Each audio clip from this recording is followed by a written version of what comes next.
weekend. Fox NFL insider Jay Glazer will be with Cooper Manning at Marine Corps Air Station, Miramar, to honor Veterans Day. Jay, we know you do a ton of work with veterans. Your organization, MVP, merging vets with players, has helped so many veterans over the years. How special is it to visit these military bases every year with Fox NFL Sunday? I did it with you a couple years ago. It's incredible. It's one of the greatest things that I do at Fox, and that Fox does. I joined Fox in 2004, and since then, they have sent me or us, our Fox NFL Sunday crew, to a military base every Veterans Day and or Thanksgiving.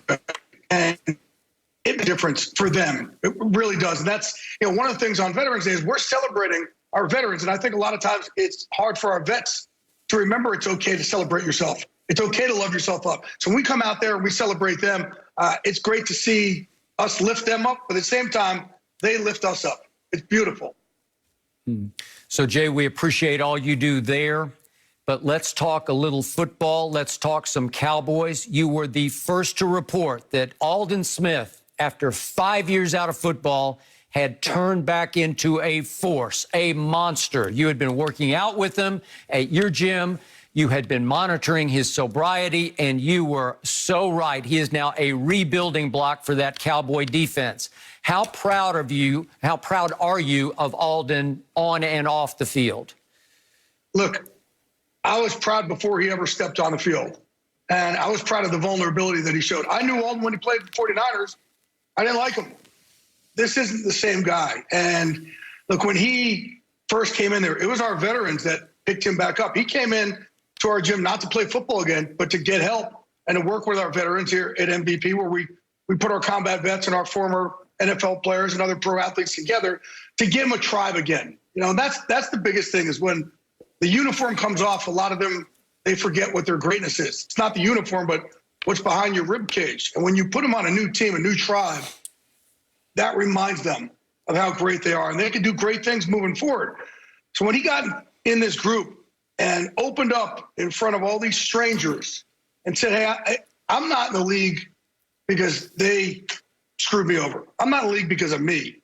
That was me. This was not a right of mine, and I didn't protect that enough. He said, this was on me to do something. And he suddenly opens up to the entire group and said, you know what, for the longest time, I didn't feel worthy of it. I didn't feel worthy of being loved. And now, because of this group of veterans, it's the first time that I feel worthy of being Aldon Smith. I feel worthy of this love.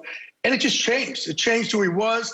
He started working on sobriety with our veterans. When we opened up our New York City chapter, he flew out there to talk to our players and vets about sobriety. And once he started saying, I really want to use my story to be of service to other people, that's how I was like, hey, man, you ever think about playing in the NFL again? He's like, yeah, but it's been 5 years. I'm like, hey, don't worry about that, Ed. Let's go walk this walk together. And the coolest thing that happened, and these are these moments that I think go beyond being an NFL insider, what we cover, is he calls me when he gets the contract from the Cowboys.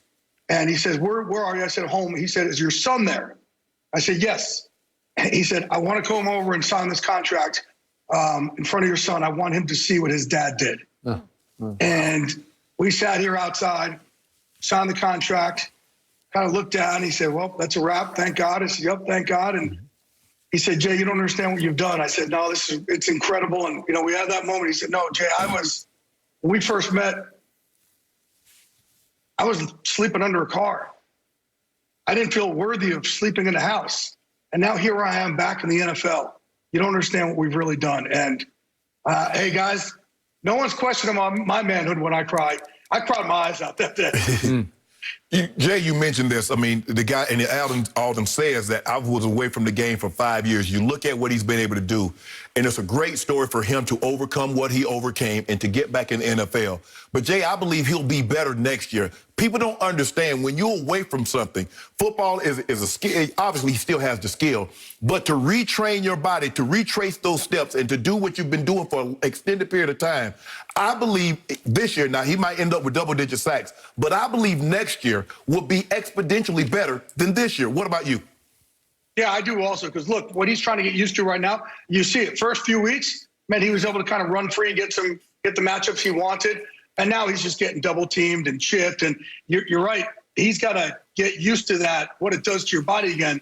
And they are definitely beating the crap out of him out there. But look, we sent him back at 287 pounds.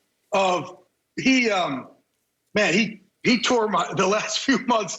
He tore my labrum, 2 rotator cuffs tears, and 2 bone spurs in this shoulder. And we all just kept working him. He just started, getting better and stronger and better and stronger. I don't know if I've ever had somebody put their hands on me this strong in my life. And we've trained some strong dudes in the past, man. The Kyle Longs of the world, and Myles Garrett, people like that. And man, there's nothing like this guy when he puts his hands on you. Well, Jay, I think he's going to be signing another contract fairly soon here. Yeah, you know what? Seattle tried 4 times to trade for him last week, and the Cowboys, nope, every time. Nope, he is there. So let's change subjects. You're also plugged into the New Orleans Saints. What are we seeing so far from Drew Brees? Do you, from what you're hearing, just educated guessing, is this it? Is this the last go-round for Drew Brees? And does he have enough left to lift this team to another Super Bowl championship? Yeah, this is it for Drew. And it's real interesting because this offseason, if Drew retired, where at one point it looked like it was trending that way, and all of a sudden he decided, no, I'm going to have 1 more year. But had he retired, Tom Brady was their target, and New Orleans is where Brady wanted to go. Wow. So, you kind of look at the what ifs would have happened there if Brees actually did retire. So what's going on with the Michael Thomas situation? I mean, he gets injured, he comes back, he gets into a fight, and now is he out because of the suspension still being suspended, or is he injured? What's going on with that, Glazer? No, I know everybody looked at it that way also, but they actually MRI'd him. The hamstring showed that there's a grade 1 strain in that hamstring, which is a little tear in that hamstring. So, no, they ended up putting him down because they didn't want him to re-injure that going forward. And, by the way, the guy he got in the fight with was the same guy who got in the fight, or who, the Williams from the Chicago Bears the other night. Same defensive back for the Saints. So that DB has a way of getting up under people's skin, huh? I guess he does, yeah. Yeah, you know a little thing about that, don't you? A little bit. So I don't know, you must have read your how-to book. Yeah. What's your gut feeling? Do you like the Bucs or the Saints better to win the NFC? Oh, man, just the way that, the way the Bucs are starting to gel, and the way Brady, I think Tom Brady and Bruce Arians had to meet somewhere in the middle. And what I mean by that is Bruce just likes to throw downfield, and he complains about the picks, but he'd rather you throw downfield and throw a bunch of picks and they hit a bunch of home runs. Tom Brady likes to gut you from the inside out, right? Likes to start low and underneath and then start going from there. So those two guys had to somewhere meet in the middle, and I think they have. And as a result of that, you see what Tom's doing right now. And that defense is, man, it's one of those defenses in the NFL. I think the 2 best defenses in the NFL in Florida right now, and the Dolphins and the Bucs. Really? Wow. Interesting. All right, Jay, thank you so much for joining us this morning. Enjoy the Veterans Day celebration. And I know I speak for so many of us. Just thank you for what you do with your organization. I know you don't do it for yourself, but it's incredible to hear these stories, especially about I do it for them. I do it for them so they can celebrate who they are and themselves. So all our veterans on this Veteran Day, celebrate yourself. It's okay to love yourself up. Celebrate yourself, Jay. Thank you. We will check in with you very soon. Thanks, I appreciate it. After the break, we will continue to talk about Skip's Cowboys. Undecided at QB for this weekend. Will it make a difference? That's next on Undisputed.